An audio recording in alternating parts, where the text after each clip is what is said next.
L'art d'être grand-père, 15e partie, Laüce Puero. 9. Que voulez-vous? L'enfant me tient en sa puissance. Cet enregistrement Librivos fait partie du domaine public, enregistré par Bernard. L'art d'être grand-père de Victor Hugo, 15e partie, Laüce Puero. 9. Que voulez-vous? L'enfant me tient en sa puissance. Que voulez-vous? L'enfant me tient en sa puissance. Je finis par ne plus aimer que l'innocence. Tous les hommes sont cuivre et plomb, l'enfant c'est l'or. J'adore Astyanax et je gourmande Hector. Es-tu sûr d'avoir fait ton devoir envers Troie? Mon ciel est un azur qui, par instant, foudroie. Bonté, fureur, c'est là mon flux et mon reflux, et je ne suis borné d'aucun côté. Pas plus quand ma bouche sourit que lorsque ma voix gronde. Je me sens plein d'une âme étoilée et profonde. Mon cœur est sans frontières, et je n'ai pas d'endroit. Où finissent l'amour des petits, et le droit des faibles, et l'appui qu'on doit aux misérables? Si c'est un mal, il faut me mettre aux incurables. Je ne vois pas qu'allant du ciel au genre humain, un rayon de soleil s'arrête à mi-chemin. La modération du vrai m'est inconnue. Je veux le rire franc, je veux l'étoile nue. Je suis vieux, vous passez, et moi, triste ou content, j'ai la paternité du siècle sur l'instant. Trouvez-moi quelque chose, et quoi que ce puisse être d'extrême, appartenant à mon emploi d'ancêtre, blâme aux uns ou secours aux autres, je le fais. Un jour, je fus parmi les vainqueurs, j'étouffai. Je sentais à quel point vaincre est impitoyable. Je pris la fuite. Un roc, une plage de sable m'accueillirent. La mort vint me parler. Proscrit, me dit-elle, salut. Et quelqu'un me sourit, quelqu'un de grand qui rêve en moi, ma conscience. Et j'aimais les enfants, ne voyant que l'enfance. Ô ciel mystérieux, qui valut mieux que moi. L'enfant, c'est de l'amour et de la bonne foi. Le seul être qui soit dans cette sombre vie petit avec grandeur, puisqu'il l'est sans envie, c'est l'enfant. C'est pourquoi j'aime ces passereaux. Pourtant, ces myrmidons, je les rêve héros.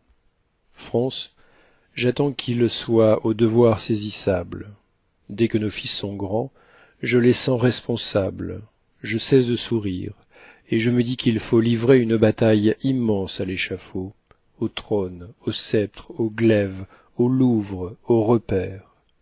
Je suis tendre aux petits, mais rude pour les pères. C'est ma façon d'aimer les hommes faits. Je veux qu'on pense à la patrie, empoignée aux cheveux et par les pieds traînés autour du camp vandale. Lorsqu'à Rome, à Berlin, la bête féodale renaît et rouvre, à front, pour le soleil levant, deux gueules qui d'ailleurs s'entremordent souvent, je m'indigne. Je sens, ô suprême souffrance, la diminution tragique de la France, et j'accuse quiconque a la barbe au menton. Quoi? Ce grand imbécile à l'âge de Danton? Quoi? Ce drôle Éjocris pourrait être Hoche? Alors, l'aube à mes yeux surgit comme un reproche. Tout s'éclipse, et je suis de la tombe envieux. Morne, je me souviens de ce qu'ont fait les vieux. Je songe à l'océan assiégeant les falaises, au vaste écroulement qui suit les Marseillaises, aux portes de la nuit, aux hydres, aux dragons, à tout ce que ces preux ont jeté hors des gonds. Je les revois mêlant aux éclairs leurs bannières. Je songe à la joyeuse et farouche manière dont ils tordaient l'Europe entre leurs poings d'airain. Oh, ces soldats du Nil, de l'Argonne et du Rhin, ces lutteurs, ces vengeurs, je veux qu'on les imite. Je vous le dis, je suis un aïeul sans limite. Après l'ange, je veux l'archange firmament. Moi, grand-père indulgent, mais ancêtre inclément, aussi doux d'un côté que sévère de l'autre, j'aime la gloire énorme, et je veux qu'on s'y vautre, quand cette gloire est sainte et sauve mon pays. Dans les Herculanum et dans les Pompéi, je ne veux pas qu'on puisse un jour compter nos villes. Je ne vois pas pourquoi les âmes seraient viles.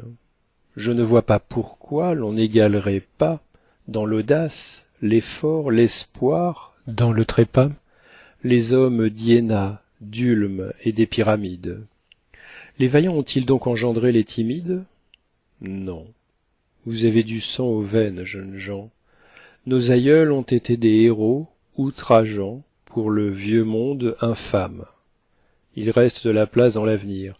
Soyez peuple et non populace. Soyez comme eux géants. Je n'ai pas de raison pour ne point souhaiter les mêmes horizons, les mêmes nations en chantant délivrées, le même arrachement des fers et des livrées, et la même grandeur sans tache et sans remords à nos enfants vivants qu'à nos ancêtres morts. Fin de 9.